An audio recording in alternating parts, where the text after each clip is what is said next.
Check করার সময় তো আপনার এই জায়গাটা এখন আপনি হাত দিচ্ছেন, ওই দেখেন নর্মাল হাত দিলে পরে কিন্তু ওই রকম ঠুলতে চলে আসতে হ্যাঁ, ওই রকম ঠুলতে চলে আসতে।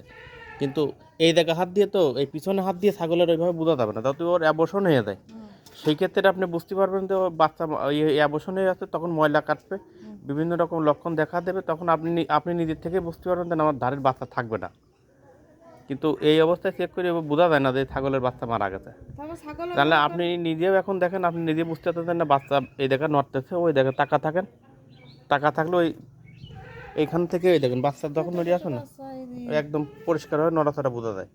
ওর ছাগলের গায়ে আছে পর্যাপ্ত পরিমাণে জ্বর, পেটে জ্বর আছে, ওর পেটে হচ্ছে পেট ফুলে রয়েছে, এই যে পেট ফুলে রয়েছে, এই পেটটা অনেক শক্ত, এই দেন এত শক্ত কত, এই পেট শক্ত, তাহলে সেই চিকিৎসা হতে হবে এইটার।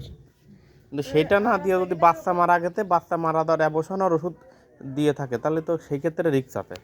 মানে এই ক্ষেত্রে তো আমি মনে করেন এখন এই চিকিৎসা দিতে পারি, কিন্তু এই বাচ্চার এইটা আমি ক্লিয়ার বলতে পারবো না যে বাচ্চা বাইরে থাকবে কি মারা যাবে, যেহেতু বাচ্চা অ্যাবর্শন আর ওষুধ আপনি খাওয়াইছেন, দেখ যেটাই খাওয়াইছেন মরিয়ে যায়, তাহলে পড়ে যাবে নি সেই ক্ষেত্রে, এটা খাওয়া রাখবে, সেই ক্ষেত্রে তো আমি এখন কি করতে পারি বলেন।